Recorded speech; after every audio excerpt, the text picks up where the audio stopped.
குருவடி சரணம். யூடியூப் நண்பர்கள் அனைவருக்கும் அடியேனின் அன்பான வணக்கங்கள். நான் உங்கள் குருமணிகண்டன் பேசுகிறேன், பொள்ளாச்சியிலிருந்து. திருக்கணித பஞ்சாங்கத்தின்படி வரக்கூடிய ஜூலை மாதம் 13ஆம் தேதி சனி பகவான் வக்ரம் அடைகிறார். நவம்பர் 28ஆம் தேதி சனி வக்ர நிவர்த்தி அடையுது.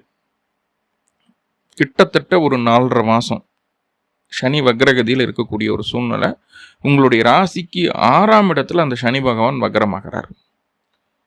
ஸோ உங்களுடைய ராசியான துலா ராசி அல்லது துலா லக்னத்திற்கு சனி 6ஆம் இடத்துல வக்ரமாகிறதுனால என்னென்ன நன்மைகள் நடக்க காத்திருக்கு அப்படிங்கிற விஷயத்தை டீட்டெயில்டாக அந்த பதிவில் நம்ம பார்க்க போகிறோம். பாசிட்டிவ் நெகட்டிவ் ரெண்டுமே இருக்கும். நெகட்டிவ் ஏதாவது இருக்குது அப்படின்னா இந்த காலகட்டங்களில் அந்த விஷயங்களை செய்யாமல் தவிர்த்துக்கிறது நம்மளுடைய புத்திசாலித்தனம். அதாவது prevention is better than cure அப்படிங்கிறாங்களா, வருமுன் காப்பதே சிறந்தது. அதுக்காக தான் அந்த பதிவு. ஃபோர்காஸ்ட் பண்ணி சொல்கிறோம் அப்படின்னா அந்த விஷயங்களை நீங்கள் தெளிவாக கேட்டுட்டு ஃபர்தராக வரக்கூடிய டேஸில் நீங்கள் அதை கரெக்டாக ஃபாலோ பண்ணும்போது பெரிய பெரிய மாற்றங்களை உங்களுடைய வாழ்க்கையில் நீங்கள் பார்க்க முடியும். கொஞ்சம் சேஃபர் சூனில் இருக்கலாம் நம்ம. ஓகே, இப்போ நம்ம உங்களுடைய சுய ஜாதகத்தில் அந்த சனி வக்ரத்தினால என்ன பலன் உங்களுக்கு எப்படி நடக்க போகுது, உங்களுடைய ஜாதகத்தை நீங்கள் பார்க்கும்போது என்ன நடக்க போகுது அப்படிங்கிற விஷயத்தையும் தெளிவாக இந்த பதிவில் நான் சொல்லியிருக்கேன். ஸோ பொறுமையாக நிதானமாக அந்த பதிவை டீட்டெயில்டாக கேளுங்க. 6ஆம் இடம் அப்படிங்கிறது ருணரோக சத்ருஸ்தானம். இங்கே முதல்ல சனி பகவான் போய் அமர்றதே நல்ல விஷயந்தான். 4ஆம் அதிபதி 6ல், 5ஆம் அதிபதி 6ல். அப்போது உங்களுடைய துலா ராசி அல்லது துலா லக்னமாக இருக்கும்போது உங்களுடைய யோகாதிபதியே சனி தான். யோகாதிபதி 6ல் மறைகிறாரே அப்படின்ற ஒரு சின்ன நெருடல் இருக்கும் எல்லா துலா ராசிக்கும். ஏன்னா ஆக்சுவலாக ராசிக்கு சனி 6ல் மறைகிறது நல்ல விஷயம் அப்படின்னாலும் துலாத்துக்கு அது நல்லதா அப்படின்னு கேட்டால் கொஞ்சம் அது யோசிக்க வேண்டிய விஷயமாக தான் இருந்தது. ஆனால் இப்போ அந்த சனி வக்ரம் ஆயிடுச்சு. சனி வக்ரமாகும்போது என்னென்ன விஷயங்கள் நடக்க காத்திருக்கு அப்படின்னு பார்த்துட்டோம் அப்படின்னா, முதல்ல உங்களை சுற்றி உள்ள கண்ணுக்கு தெரிந்த கண்ணுக்கு தெரியாத எதிர்ப்புகள் அழிவார்கள், அழிக்கப்படுவார்கள். கண்டிப்பாக. காரணம் என்னன்னா சனி அங்கே வக்ரம். அப்படிங்கும்போது யாரெல்லாம் உங்களுக்கு எகென்ஸ்டாக இருந்தாங்களோ அவங்கெல்லாம் வெளியில் தெரிய ஆரம்பிச்சிருவாங்க. இதுக்கு முன்னாடி யாருக்கிட்ட இருந்து இந்த பாதிப்பு வருது, யார் நம்மளுக்கு ஆப்போசிட்டாக செயல்படுறாங்க, எதனால் இந்த பிரச்சனைகளை நம்ம சந்திக்கணும் அப்படிங்கிற ஒரு தெளிவில்லாமையே துளாராசி இருந்தது. ஏன்னா யாரை நம்புறது யாரை நம்பக்கூடாது அப்படின்ற மாதிரி ஒரு குழப்பமான ஒரு மனநிலைமை இருந்தது. சரியாக ஒரு முடிவு எடுக்க முடியல, ஒரு திட்டம் தீட்ட முடியல, நம்மளுடைய திறமையை நம்ம சரியாக பயன்படுத்திக்க முடியல. ஸோ அந்த மாதிரி குழப்பங்கள் இருந்தது துளாராசிக்கு. ஆனால் இப்போது அந்த சனி வக்ரமாகக்கூடிய அந்த 4.5 மாதம் ரொம்ப ரொம்ப தெளிவாக இருக்க போகிறீங்க. யாரெல்லாம் உங்களுக்கு பேக்கனில் இருந்து உங்களை ஆப்போஸ் பண்ணிட்டு இருந்தாங்களோ அவங்கெல்லாம் உங்கள் முதுகு பின்னாடி இருந்தவங்க கண்ணுக்கு முன்னாடி நிற்க போகிறாங்க. ஈஸியாக அவங்கள ஜெயிக்க போகிறீங்க. வேலை இல்லை, வேலைக்காக பல பக்கம் முயற்சி பண்ணிட்டேன், நிறையா பக்கம் இன்டர்வியூ அட்டன் பண்ணியாச்சு, நிறையா கம்பெனி ஏறி இறங்கியாச்சு, ஒரு பக்கம் கூட எனக்கு வேலை கிடைக்கல, நல்ல வேலை கிடைக்கல, நல்ல வேலைக்காக ஓடிட்டே இருக்கேன், எனக்கு இந்த சம்பளம் பத்த மாட்டேது, ஆனால் ஒரு நல்ல குட் ஜாப் எனக்கு கிடைக்கல நல்ல சேலரியோட அப்படின்ற நிறைய புலம்பல்கள் துளராசிக்கு இருந்துட்டு தான் இருந்தது.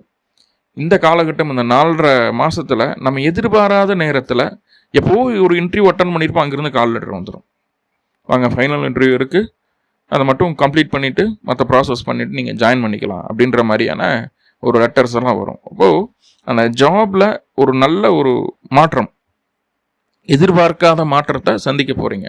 ஆல்ரெடி நீங்கள் ஒரு பக்கம் ஒர்க் பண்ணிட்டு தான் இருக்கீங்க, அங்கேயே எனக்கு ப்ரொமோஷன் கிடைச்சா பரவாயில்ல, நானும் எல்லா வேலைகளும் சரியாக செய்கிறேன், எல்லாத்த விட நல்லா பர்ஃபார்ம் பண்ணுறேன், இருந்தாலும் எனக்கு அந்த வேலை கிடைக்க மாட்டேது. ஸோ அப்படி இருக்கிற சூழ்நிலையில் இருந்தாலும் சரி, இதுக்கு முன்னாடி உங்களுடைய திறமைக்கு அங்கீகாரம் கிடைக்காம இருந்தது, இப்போ அதற்குண்டான அங்கீகாரம் கிடைக்கும். ஒன்றும் ப்ரொமோஷன் கிடைக்கும், இல்லைன்னா இன்க்ரிமெண்ட் கிடைக்கும். ரெண்டில் ஏதாவது ஒன்று உங்களுக்கு வேலை செய்யக்கூடிய இடத்துலையே அந்த மாற்றத்தை நீங்கள் பார்க்க முடியும். ஸோ வேலையில் பொறுத்தளவுக்கு இந்த காலகட்டம் ரொம்ப ஃபேவராக இருக்குது. அதே போல் படிப்புக்காக வெளியூர், வெளிமாநிலம், வெளிநாடு போகணும்னு முயற்சி எடுத்துகிட்டு இருக்கோம், இல்லை தொழில் செய்ய ஒரு வேலைக்காக வெளிநாடு ட்ரை பண்ணிகிட்டு இருக்கேன், இதுக்கெல்லாம் வாய்ப்பு இருக்கா, எனக்கு விசா கிடைக்குமா? ஸோ இந்த மாதிரி கேள்விகள் நிறைய கேட்டாங்க கடந்த காலகட்டங்களில் துளாராசி. துலா லக்னமும் இந்த கேள்விகளை கேட்டுதான். ஸோ அவங்களுக்கு எல்லாமே இந்த காலகட்டம் அந்த வெளிநாடு போகிறதுக்கு உண்டான ஒரு வாய்ப்பை இந்த 6ஆம் இடத்து சனி பகவான் ஏற்படுத்தி தர்றாரு.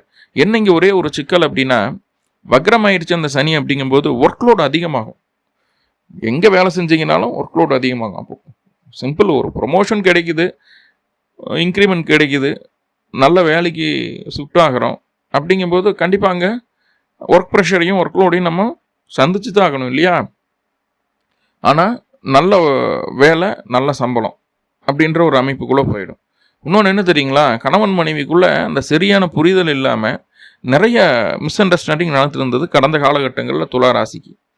ஏன்னா நம்ம என்ன நினைக்கிறோமோ அதை வாய் விட்டு வெளியே சரியாக சொல்ல முடியாத ஒரு சூழ்நிலைகள் இருந்துட்டு இருந்தது. ஆனால் இப்போ அதெல்லாம் தீருது. உங்களை அவங்க புரிஞ்சுக்குவாங்க, அவங்கள நீங்கள் தெளிவாக புரிஞ்சுக்குவீங்க. முதல்ல 2 பேர்த்துக்கும் பொருந்தாத ஜோடிகளோ அப்படின்னு நினச்சிட்டு இருந்தோம். ஆனால் இப்போ அப்படி கிடையாது. எனக்கு நீ தான், உனக்கு நான் தான் அப்படின்ற ஒரு தெளிவான மனநிலைமை கணவன் மனைவிக்குள்ளே ஏற்படுறதுக்கு வாய்ப்புகள் அதிகம் உண்டு அப்படிங்கிற விஷயத்தை சொல்லுது. ஓகே, சில நேரங்களில் பார்த்துட்டிங்கன்னா கடன் தொல்லையால் பிரச்சனைகள், கடன் கட்ட முடியாத ஒரு சூழ்நிலை, நிறைய நெருக்கடி. ஒரு 2-3 கடன் இருக்குதுன்னா ஒன்றா கட்டுறோம், 2 கட்ட முடியாமல் போகிறது, பகுதி கூட கட்ட முடியாமல் போகிறது. மற்ற நெருக்கடிகள், குடும்பத்துக்குள்ளே உடல் ரீதியாக, பொருளாதார ரீதியாக கொஞ்சம் தொந்தரவுகள், வயது முதிர்ந்தவர்களுக்கு உடல் தொந்தரவுகள், அதுக்கு ஹாஸ்பிட்டல் செலவு அப்படி இப்படின்னு போயிடுச்சு. கடன் கட்ட முடியாமல் இருந்த சூழ்நிலைகள் எல்லாம் மாறி டியூவுக்கு ஒரு 10 நாள் முன்னாடியே செட்டில் பண்ணுற மாதிரியான ஒரு சூழலை உங்களுக்கு இந்த சனி பகவான் ஏற்படுத்தி தருவார். இந்த 4.5 மாதத்தை சரியாக பயன்படுத்திக்கிட்டிங்கன்னா ஆல்ரெடி இருக்கிற கடனை குறைச்சிக்க முடியும். அல்லது உங்களுடைய டெவலப்மெண்ட்டுக்காக ஏதாவது கடன் வாங்கணும், பிடிக்கணும்னு விருப்பப்பட்டிருக்கீங்க, அதுக்காக பிளான் போயிட்டுருக்கு. ஆனால் இப்போ வரைக்கும் பணம் எதுவும் கிடைக்கல, லோன் எதுவும் சேங்ஷன் ஆகலை அப்படின்னா இந்த காலகட்டம் சேங்ஷன் ஆகிறதுக்கு வாய்ப்புகளை சொல்லுது. ஸோ 2 பாசிட்டிவ் இங்கே இருக்குது. ஸோ அடுத்ததாக பார்த்துட்டிங்கன்னா 8ஆம் இடத்துக்கு அந்த சனியினுடைய பார்வை கிடைக்குது. வெளியில் கொடுத்த பணம், வராமல் இருந்த பணம் கைக்கு வர்றதுக்கு வாய்ப்புகள் உண்டு. வெளியில் கொடுத்துட்டு வராமல் இருக்கிற பணம் கைக்கு வர்றதுக்கு வாய்ப்புகள் உண்டு. உறுதியாக கைக்கு வந்து சேரும். நிறைய எதிர்பார்க்காதீங்க. ஆனால் கொஞ்சம் கொஞ்சமாக அவர் யார் உங்கள்கிட்ட வாங்கினாங்களோ அவங்க மூலிமா உங்களுக்கு ரிட்டர்ன் வரலனாலும் பிரபஞ்சத்தின் உதவியோடு, தெய்வ அனுகிரகத்தோடு உங்களுக்கு ஏதாவது ஒரு வகையில் நீங்கள் இழந்த செல்வத்தை மீட்டெடுக்கக்கூடிய ஒரு அமைப்பு, அதற்குண்டான வழி, அதற்குண்டான வெளிச்சம் இந்த 4.5 மாதத்தில் உங்களுக்கு கிடைக்கும். அதை தேடி ஓடுனா கண்டிப்பாக உங்களுக்கு இழந்த பணத்தை விட கொஞ்சம் அதிகமாகவே ரீகெயின் பண்ணுறதுக்கு உண்டான வாய்ப்புகளை இந்த வக்ர சனி பகவான் ஏற்படுத்தி தருவார். என்ன ஒன்று, மாமனாருக்கு உடல்நல தொந்தரவுகள் ஏற்படும். அதே போல் வாழ்க்கை துணையின் வழியில் கர்மகாரியங்கள் இந்த 4.5 மாதத்தில் வர்றதுக்கு வாய்ப்புகள் உண்டு.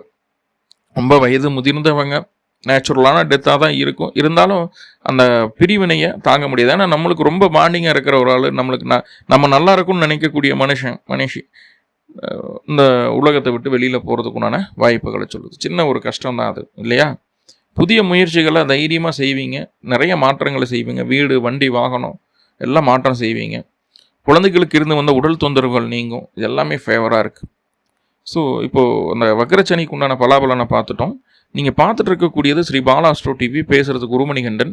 என்னுடைய நம்பர் 7339123436. நம்ம ஜூன் மாதம் 3ஆம் தேதி இலவச அடிப்படை வகுப்பு ஒன்று எடுக்கலான் இருக்கோம். அதோடைய லிங்க் டிஸ்கிரிப்ஷனில் கொடுத்துருக்கேன். விருப்பம் உள்ளவங்க, ஜோதிடம் கற்றுக்கணும்னு விருப்பம் உள்ளவங்க, தமிழ் எழுத படிக்க தெரிஞ்சவங்க அந்த லிங்க்கை கிளிக் பண்ணி நீங்கள் குழுவில் இணைஞ்சிக்கலாம். இல்லை உங்களுக்கு விருப்பம் இல்லை அப்படின்னா விருப்பம் இருக்கக்கூடிய நபர்களுக்கு இதை ஷேர் பண்ணுங்கள் கண்டிப்பாக. ஓகே, இப்போ உங்களுடைய சுய ஜாதகப்படி எப்படி அந்த சனி பகவான் நல்லதை செய்வாரா அப்படின்னு பார்க்குறது அப்படின்னா, உங்களுடைய ஜாதகத்தில் மீனத்தில் என்ன கிரகம் இருக்குன்னு பாருங்கள். என்ன கிரகம் இருந்தாலும் சரி அந்த கிரகம் வக்ரமாக இருக்கான்னு பாருங்கள். சந்திரனும் சூரியனும் வக்ரமாக போகிறது கிடையாது. ஆனால் புதன், குரு, சுக்கிரன், சனி, செவ்வாய் இந்த 5 கிரகங்கள் வக்ரமாவாங்க. ராகு கேதுக்கள் எப்பவுமே வக்ரம் தான். ஈவன் அங்கே ராகு கேது இருந்தாலும் இந்த 5 கிரகங்கள் எந்த கிரகம் இருந்தாலும் அந்த கிரகத்தினுடைய காரகத்துவ ரீதியாக நல்ல பலன்களை வாரி வழங்க போகுது உங்களுக்கு. அதே நேரத்தில் உங்களுக்கு அந்த மீன ராசியில் குருவோ சுக்கிரனோ வக்ரமாக இருந்துட்டாங்கன்னு வைங்களேன், ரொம்ப ரொம்ப ரொம்ப ரொம்ப ரொம்ப சேஃபர் ஜோனில் இருக்க போகிறீங்க. எக்கானாமிக்கலாக குழந்தை இல்லாதவங்க குழந்தை கிடைக்கும், கல்யாணம் ஆகுறவங்களுக்கு கல்யாணம் ஆகும்.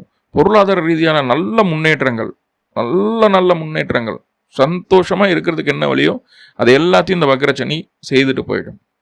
ஸோ மேலும் நல்லது நடக்கணும் அப்படின்னா குலதெய்வத்தை வழிபாடு பண்ணிட்டு வாங்க. துளாராசி என்பவர்களுக்கு எல்லா விதத்துலையும் இந்த வக்ரச்சனி பாசிட்டிவாக இருக்கணும்னு சொல்லி எல்லாம் பல பரம்பொருளை பிரார்த்தனை பண்ணிட்டு இந்த பதிவை முடிச்சுக்கிறேன். நன்றி நண்பர்களே, நன்றி. வாழ்வளமுடன். திருச்சிற்றம்பலம்.